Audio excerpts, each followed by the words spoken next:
Aurora adalah salah satu pertunjukan alam yang paling menakjubkan. Fenomena ini seringkali membuat kita terpesona dengan keindahannya yang luar biasa. Bayangkan langit malam yang dihiasi dengan warna-warni cerah dan pola rumit, seolah-olah alam sedang melukis kanvas raksasa di atas kita. Seperti lukisan cahaya dari langit. Setiap gerakan dan perubahan warna aurora memberikan sensasi magis yang sulit dijelaskan dengan kata-kata. Itulah pesona aurora yang memikat. Cahaya-cahaya menawan ini bukan sekadar kejadian biasa. Mereka adalah simbol keindahan alam yang tak tertandingi. Cahaya-cahaya menawan ini bukan sekadar kejadian biasa. Mereka adalah hasil dari interaksi menarik antara matahari dan bumi. Mereka adalah hasil dari interaksi menarik antara matahari dan bumi. Proses ini dimulai dari matahari yang merupakan pusat tata surya kita. Matahari, bintang kita, terus-menerus memancarkan aliran partikel bermuatan yang dikenal sebagai angin matahari. Angin matahari ini membawa partikel-partikel energi tinggi yang bergerak dengan kecepatan luar biasa. Ketika partikel-partikel ini mencapai bumi, mereka berinteraksi dengan medan magnet planet kita, menciptakan pertunjukan cahaya yang menakjubkan. Proses ini menghasilkan berbagai warna dan bentuk yang kita lihat di langit malam, menciptakan pertunjukan cahaya yang menakjubkan. Aurora telah memikatkan manusia selama berabad-abad, mengundang kekaguman dan keheranan. Setiap kali aurora muncul, ia membawa keajaiban tersendiri. Aurora telah memikat manusia selama berabad-abad, mengundang kekaguman dan keheranan. Di masa lalu, mereka sering dikaitkan dengan makhluk gaib atau peristiwa langit. Di masa lalu, mereka sering dikaitkan dengan makhluk gaib atau peristiwa langit. Banyak budaya kuno yang memiliki mitos dan legenda tentang aurora menganggapnya sebagai tanda dari para dewa atau roh. Hari ini, kita memahami ilmu di balik tarian langit ini, tetapi keindahan mereka tetap sama mempesonanya. Pengetahuan ilmiah telah membantu kita mengungkap misteri di balik aurora, namun pesona visualnya tetap tak tertandingi. Tetapi keindahan mereka tetap sama mempesonanya. Setiap kali kita menyaksikan aurora, kita diingatkan akan keajaiban alam dan betapa kecilnya kita di alam semesta yang luas ini. Warna-warna aurora sama beragamnya dengan keindahannya. Setiap malam, langit di daerah kutub bisa berubah menjadi kanvas yang penuh warna, menampilkan pertunjukan cahaya yang memukau. Fenomena ini tidak hanya memikat mata, tetapi juga mengundang rasa ingin tahu tentang proses ilmiah yang terjadi di baliknya. Warna yang paling umum adalah hijau, diikuti oleh merah muda, dan kombinasi hijau dan merah. Hijau sering mendominasi karena eksitasi molekul oksigen pada ketinggian yang lebih rendah, sekitar 100 hingga 300 km di atas permukaan bumi. Merah muda dan kombinasi warna lainnya menambah dimensi dan kedalaman pada pertunjukan aurora, menciptakan pemandangan yang benar-benar menakjubkan. Nuansa ungu, biru, kuning, dan putih juga pernah terlihat, membuat setiap pertunjukan aurora unik. Warna-warna ini muncul dari eksitasi berbagai jenis partikel gas di atmosfer. Misalnya, ungu dan biru seringkali dihasilkan oleh molekul nitrogen yang tereksitasi, sementara kuning dan putih bisa menjadi hasil dari campuran berbagai eksitasi partikel. Warna-warna ini bukan hanya hiasan, mereka mengungkapkan jenis partikel gas yang terlibat dalam proses aurora. Setiap warna menceritakan kisah tentang interaksi antara partikel bermuatan dari angin matahari dan gas di atmosfer bumi. Ini adalah tarian kosmik yang mengungkapkan rahasia alam semesta. Hijau, warna yang paling umum, dihasilkan oleh eksitasi molekul oksigen di ketinggian yang lebih rendah. Ketika partikel bermuatan dari angin matahari bertabrakan dengan molekul oksigen, mereka memancarkan cahaya hijau yang sering kita lihat. Proses ini terjadi pada ketinggian sekitar 100 hingga 300 km di atas permukaan bumi. Merah, yang sering terlihat di ketinggian yang lebih tinggi, juga dihasilkan oleh oksigen, tetapi pada ketinggian yang lebih tinggi, sekitar 300 hingga 500 km. Cahaya merah ini lebih jarang terlihat karena kondisi yang diperlukan untuk memproduksinya lebih spesifik dan kurang umum dibandingkan dengan cahaya hijau.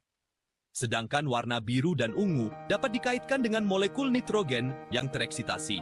Molekul nitrogen ini memancarkan cahaya biru dan ungu ketika mereka bertabrakan dengan partikel bermuatan dari angin matahari. Proses ini biasanya terjadi pada ketinggian yang lebih rendah, di bawah 100 km. Pola dan bentuk aurora juga sama beragamnya. Mereka dapat muncul dalam berbagai bentuk dan ukuran, soft dari garis-garis tipis hingga pita-pita tebal yang melintasi langit malam. Setiap pola adalah hasil dari interaksi yang kompleks antara partikel bermuatan dan medan magnet bumi. Mereka dapat muncul sebagai tirai berkilauan, busur menari, atau bahkan spiral yang berputar. Tirai berkilauan seringkali terlihat seperti gelombang cahaya yang bergerak perlahan, sementara busur menari bisa berubah bentuk dengan cepat, menciptakan pertunjukan yang dinamis dan memukau. Atau bercak cahaya yang berdenyut. Bercak-bercak ini bisa muncul dan menghilang dengan cepat, memberikan kesan bahwa langit malam sedang bernapas. Dinamika ini menambah elemen kejutan dan keajaiban pada setiap pertunjukan aurora. Bentuk-bentuk dinamis ini dipengaruhi oleh interaksi yang terus berubah antara angin matahari dan medan magnet bumi. Angin matahari yang terdiri dari partikel bermuatan yang dipancarkan oleh matahari berinteraksi dengan medan magnet bumi, ia menciptakan berbagai pola dan bentuk aurora yang kita lihat. Ini adalah tarian kosmik yang terus berubah, mencerminkan kekuatan dan keindahan alam semesta. Untuk memahami asal-usul aurora, pertama-tama kita harus memahami angin matahari. Angin matahari adalah fenomena yang sangat menarik dan kompleks yang berasal dari bintang terdekat kita, matahari. Matahari, bola gas panas terionisasi raksasa yang disebut plasma, terus-menerus melepaskan aliran partikel bermuatan ke ruang angkasa. Partikel-partikel ini terdiri dari proton, elektron, dan ion yang bergerak dengan kecepatan tinggi. Aliran ini yang dikenal sebagai angin matahari bergerak dengan kecepatan luar biasa, mencapai bumi dan lebih jauh lagi. Angin matahari ini dapat mencapai kecepatan hingga 800 km per detik, membawa energi dan materi dari matahari ke seluruh tata surya.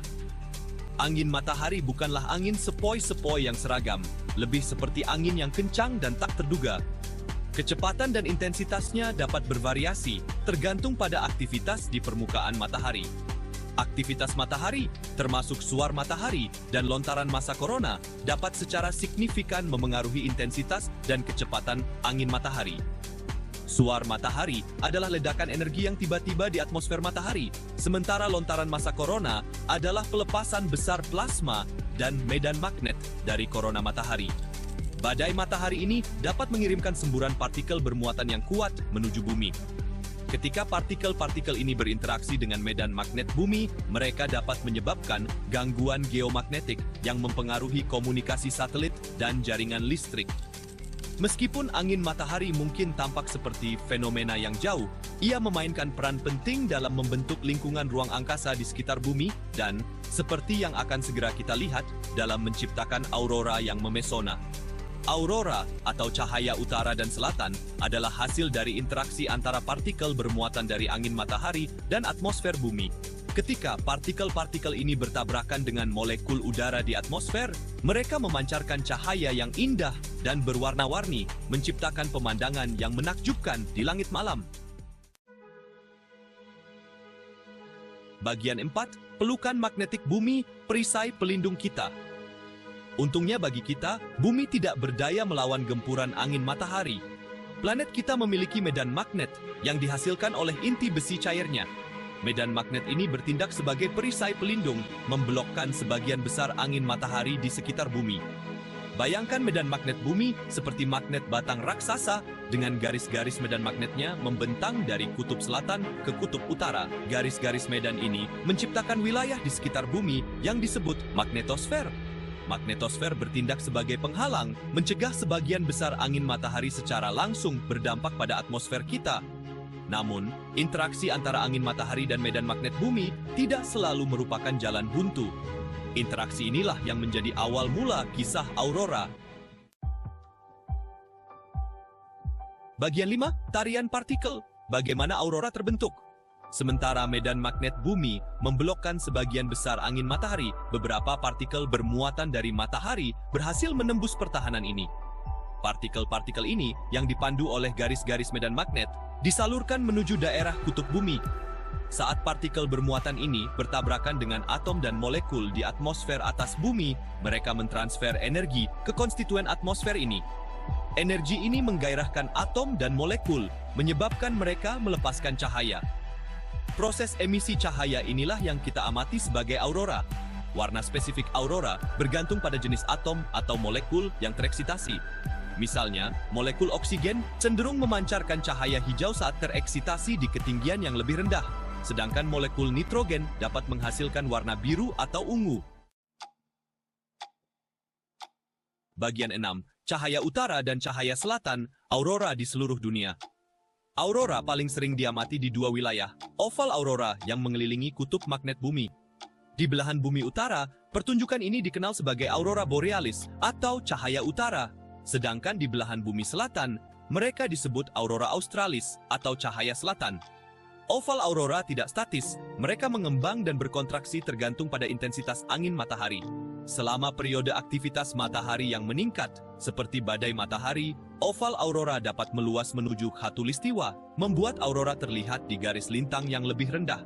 Baik aurora borealis maupun aurora australis menawarkan pemandangan cahaya langit yang menakjubkan, masing-masing dengan pesona dan daya pikatnya yang unik.